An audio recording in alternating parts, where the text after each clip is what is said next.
Minimalist money rules for building wealth lessons from a lifetime in finance. Picture two people living in the same city. The first earns $100,000 a year.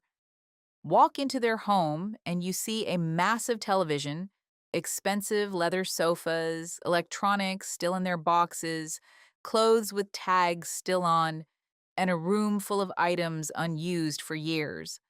From the outside, they look successful. But every time they check their bank account, they feel a tightening inside. If two paychecks were delayed, they would face a serious financial crisis. The second person earns $60,000 a year. Their home is modest, but functional.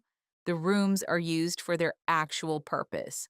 When this person checks their bank account, they look calm and confident because they have set aside roughly 2 years' worth of living expenses and consistently direct 25% of every paycheck toward investments. Same city, nearly half the income. What makes people wealthy is not only how much they earn, what truly matters is the kind of life they build with the money they earn. The second person discovered that owning less does not mean living worse. It means living consciously, and conscious living creates the space needed for financial freedom. Minimalist money rules I have observed truly wealthy people follow. These are not rules of frugality. These are rules of wealth creation. Rule 1: everything you own costs you money twice. The first cost is the purchase price. Everyone sees this. But the second cost is far greater: storage, maintenance, insurance, mental burden, and missed investment opportunities. For example, the treadmill you bring home is not just its purchase cost. There is a cost to the space it occupies, the cost of cleaning it, maintaining it, and having it sit there for years. More importantly, there is the cost of not being able to invest that money. Most people never see this second bill. Every dollar locked inside possessions is a dollar that cannot grow in an investment account. You didn't just buy a thing, you also traded away a piece of your future financial freedom. Rule 2: calculate the cost per use before every purchase. Honestly estimate how many times you will use a product. Then divide the total cost by the number of uses. If you wear a $300 jacket twice, the cost per use is $150. If you wear a quality $500 jacket 250 times, the cost per use drops to $2. What looks more expensive at first glance actually becomes far more economical. Real value is not in the price tag. It is hidden in the frequency of use. Rule 3: apply the replacement test to everything you own. Ask yourself, if this item disappeared today, would I buy it again? If the answer is no, you most likely don't need it. Throughout my career, I have seen thousands of dollars worth of unused items in people's homes. Those items don't just take up space, they also consume attention, energy, and time. Everything that takes up space in your life either gives you energy or takes energy from you. There is no middle ground. Rule 4: never upgrade out of boredom. This is one of the most common traps that high income people fall into. Wealthy people learn to use what works, not what is new. These upgrades initially appear to be progress, yet in reality, they are most often the silent disappearance of wealth. If something works and is in good condition, there is no reason to replace it. A product is replaced when it stops fulfilling its purpose. Everything else is the strategic stories that advertising tries to sell you. Rule 5: make spending harder and saving easier. Human behavior works far more simply than we think. Financial success requires building a system. Do not keep your credit cards saved on shopping sites. Apply a 24-hour waiting rule even for modest purchases. People who apply the 24-hour waiting rule can truly eliminate impulsive spending. Set up an automatic transfer to your investment account the moment your paycheck arrives. If saving is easy, you will save. If spending is easy, you will spend. If you haven't built a system, in the end, your emotions will win. But if you build the right system, good decisions become automatic. Rule 6: know the count of what you own. Counting makes the invisible visible.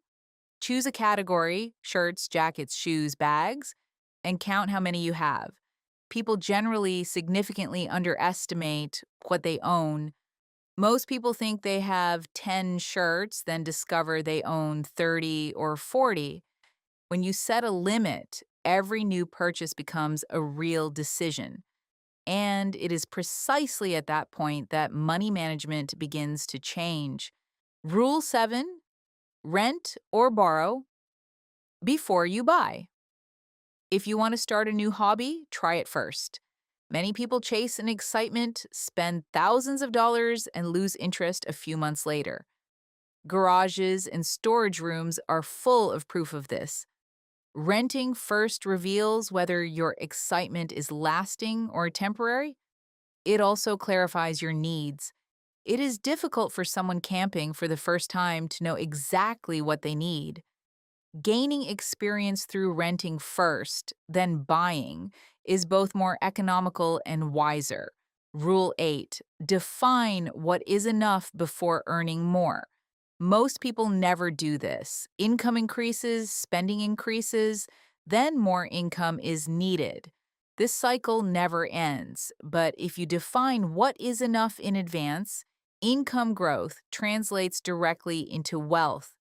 Decide what size home is sufficient, what level of transportation meets your needs, and accept that spending beyond that does not increase your happiness. At that point, income growth begins to grow savings, not consumption. Financial freedom is built not by earning more, but by defining what is enough. Rule 9: measure wealth by your options, not your possessions. As someone who has worked with truly wealthy people for many years, I can tell you this. Can you quit your job? Can you live for 6 months without income?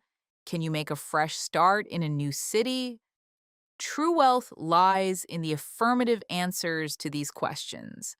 Options are born from the gap between income and expenses.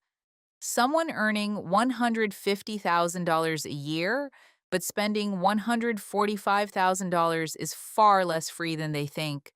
When you buy something, you are not just spending money, you are trading away a small piece of your future options. The question is this item truly worth that? Rule 10: regularly clear the excesses from your life. Instead of big cleanouts, build continuous awareness, because accumulation happens silently. And so does consumption. Wealth forms in the gap between income and lifestyle. Most people think wealth is high income, yet I have met people with high incomes who could not save anything, and people with modest incomes who built great financial freedom. The difference was not earnings, it was behavior. Your action plan. This week, walk through your home and apply the replacement test. Identify 10 items that, if they disappeared today, you would not buy again. Sell them, donate them, or get rid of them.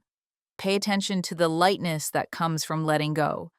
This month, apply the 24-hour rule to all non-essential purchases. Wait a day, then see if you still want it. You will find that many desires disappear on their own. Count what you own in one category.